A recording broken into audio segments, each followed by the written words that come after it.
Estamos en las 8:49 minutos de la mañana, 19 grados de temperatura.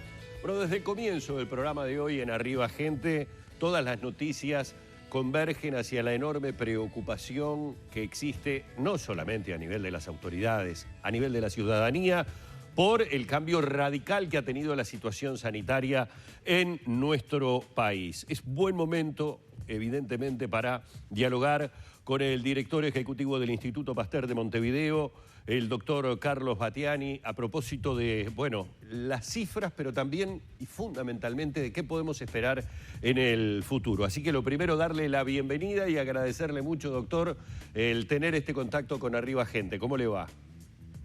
Buenos días, Humberto. Muchas gracias por la invitación. Buen día, un gusto. Bueno, hoy realmente yo creo que la pregunta que todos nos hacemos es, primero, ¿es exclusivamente por el ingreso de la cepa P1 que llegamos a esta situación, o esta situación es la sumatoria de muchos factores, entre ellos la aparición de esta cepa de coronavirus?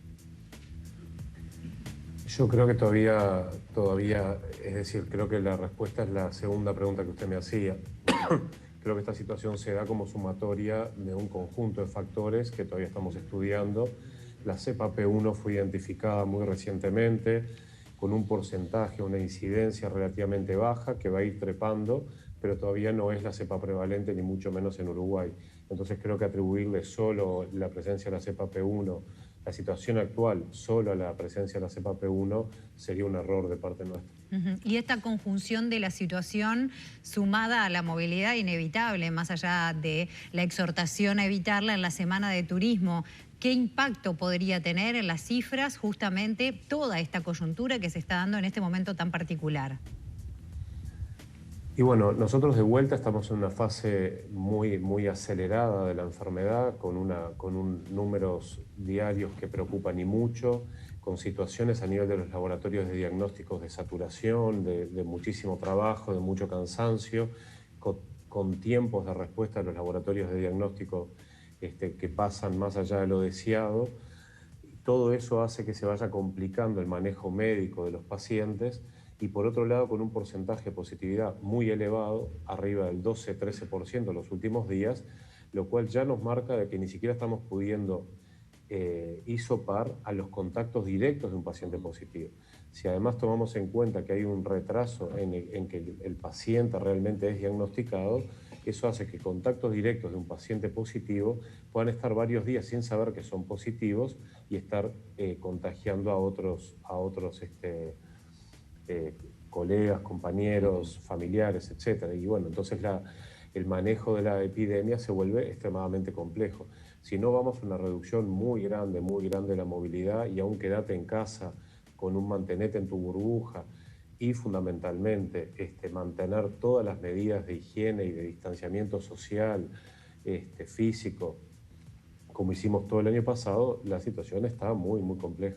Doctor, ahora, es indudable que si uno mira el panorama regional, hay un algo, y esto lo pongo entre comillas porque ahí encierro la pregunta, porque obviamente no sabría responderlo, si tiene que ver con la situación brasileña o no, pero hay un algo que hace que, por ejemplo, mencionemos a Chile como un ejemplo en vacunación, porque ha superado el 30% de su población en vacuna, y en este momento todo Chile está en confinamiento y por ejemplo, terminé de ver anoche una nota que le hicieron a un carabinero diciendo que llevaban 1.300 personas detenidas porque no acataban las reglamentaciones o las prohibiciones sanitarias. Ni que hablar de lo que pasa en Argentina, ni que hablar de lo que pasa en Perú, Brasil, dejémoslo de lado. Entonces, digo, hay un contexto en América del Sur que daría la sensación, Paraguay es otro ejemplo claro, que daría la sensación de que algo aconteció como una, no sé si llamarle ya segunda ola, tercera ola, pero algo aconteció que generó, me parece que algo nos arrastrara también a nosotros. Bueno, a ver, vamos por partes. Chile está en un 30% de vacunación, lo cual no es suficiente para empezar a frenar los números. Es decir, el caso de Israel, que es el caso paradigmático donde se desplomaron los números, es con cifras de vacunación mucho mayores. Más o menos toda la población ya sabe que se habla de una inmunidad de rebaño, una posible inmunidad de rebaño con más del 70-80% de la población vacunada. Sin lugar a dudas que nosotros tenemos un fenómeno que sabíamos que iba a pasar porque lo vimos en Europa, que fue el verano. El verano es una situación muy compleja desde el punto de vista epidemiológico porque la gente cambia su lugar de residencia, se va de vacaciones de verano, etcétera. Los laboratorios de diagnóstico permanecen en los lugares donde están. Entonces, por ejemplo, en el caso de Uruguay, nosotros hemos montado una infraestructura muy grande de diagnóstico, pero muy centralizada en la zona metropolitana. Más allá de que tenemos laboratorios a lo largo y ancho de todo el país, las grandes capacidades diagnósticas están centralizadas en la zona metropolitana, que es donde vive el 60% de la población. Bueno, durante el verano, la gran mayor parte de la población no está en la zona metropolitana y viaja a otras partes del país.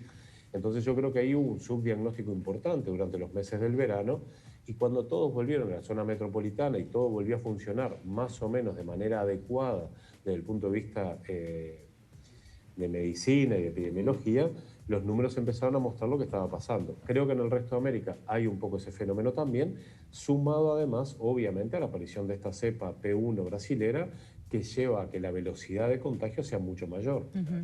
Clarísimo. Aprovechando que usted está haciendo referencia justamente al interior del país, me encantaría que hiciera una puesta a punto acerca de cómo está la situación. Se habló hace algunos días, la semana pasada, de que 7 departamentos tenían esta cepa de P1 de la cual estábamos hablando, pero también si hay información actualizada de si las otras cepas peligrosas, ya sea la de Gran Bretaña, ya sea la sudafricana, si se ha detectado mayor cantidad. ¿Cómo está un poquito en ese sentido el territorio nacional? Bien, hasta ahora nosotros lo que tenemos son los resultados de la semana, los resultados que ya comunicamos al señor Ministro de Salud Pública, comunicamos a la comunidad, a toda la población en la conferencia de prensa la semana pasada. Esta semana, ahora estos días, va a salir un nuevo reporte de la última semana de estudio, que todavía no está pronto, o sea que no tengo los resultados.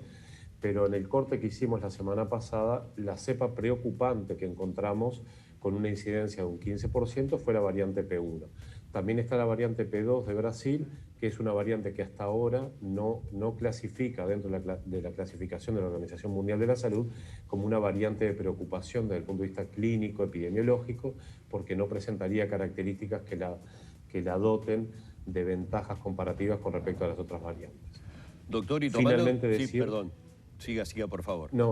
Sí, simplemente les quería decir que la cepa británica fue hallada en un paciente en el mes de diciembre, enero, pero que ese paciente, por suerte, desde el punto de vista sanitario, se manejó muy bien y no generó ningún brote, ningún contagio, y no hemos vuelto a detectar las otras variantes de preocupación, que son la sudafricana y la británica, no las hemos vuelto a encontrar. Igualmente, nosotros estamos haciendo una vigilancia genómica en tiempo real muy amplia, y estamos muy atentos no solo a las variantes conocidas, claro, y a las que van apareciendo. La semana pasada aparecieron 2 en Estados Unidos nuevas, sino que además estamos buscando por genómica masiva, es decir, por secuenciado al azar, aleatorio, variantes que puedan ocurrir incluso acá en nuestro país.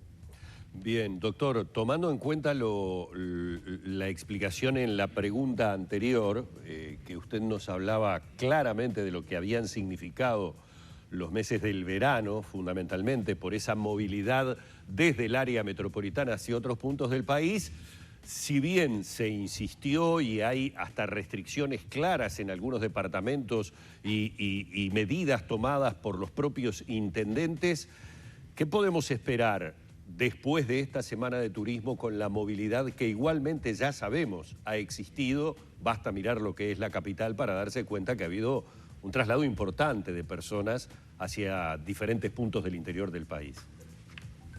Y bueno, el futuro es muy difícil de predecir. Es decir, lo que nosotros sabemos es lo que pasó en Brasil. La cepa apareció en Manaus, empezó a llamar la atención que Manaus, siendo una población que tenía el 75% de su población que ya había cursado la enfermedad, es decir, que uno esperaba que fuera un lugar donde se hubiera generado la inmunidad de rebaño, de pronto empezaron pacientes que ya habían tenido la enfermedad a tener reinfecciones. 4 de esos pacientes viajaron a Japón. En Japón se hizo el diagnóstico de que había una variante nueva, que la denominaron P1, y después se empezó a ver que esa cepa, que empezó originalmente en Manaus, rápidamente fue comiendo territorio de forma muy rápida, y de hecho en en Río Grande del Sur, en cuestión de 3 semanas, en la última semana de febrero y las 2 primeras semanas de marzo, pasó a ser la cepa prácticamente inexistente a mitad de febrero, a pasar a ser la cepa predominante ya a mitad de marzo. Entonces, ¿qué es lo que nosotros pensamos que va a ocurrir?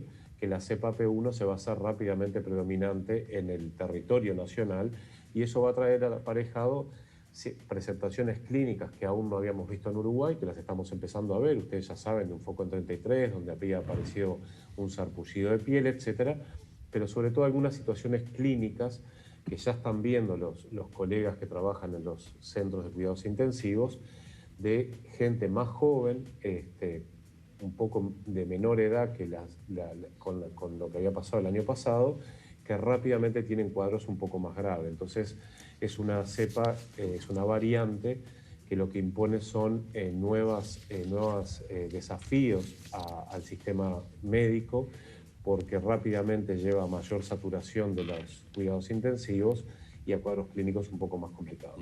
Doctor, ya tenemos prácticamente que despedirnos, pero me parece importante aprovechar ahora para que refuerce algunos datos interesantes e importantes que preocupan a la población. Por ejemplo, las vacunas con las cuales se nos está inoculando hasta el momento, incluso AstraZeneca, que está demorada pero va a llegar, son efectivas para estas nuevas variantes. Y también amplío, ¿qué pasa si uno se contagia de esta nueva variante o de la tradicional cuando ya se dio la primera dosis? Que nos haga también un repaso acerca de esas situaciones que son las que más están causando preguntas en la diaria y que nos complican un poquito en ese sentido a todos. Bien, los informes que tenemos hasta el momento son que las vacunas son un poco menos efectivas que contra la variante normal, pero que son efectivas igual y que logran evitar los cuadros graves y las hospitalizaciones y las entradas a CTI. Con respecto a si uno se infecta entre la primera y la segunda dosis, lo que recomendó la Comisión Ad Hoc de Vacunación del Ministerio de Salud Pública es esperar 3 meses para darse la segunda dosis. También, si uno ya tuvo la enfermedad y se reinfecta, si ya tuvo la enfermedad, se pide que espere 3 meses para darse la primera dosis, para empezar el comienzo de la vacunación.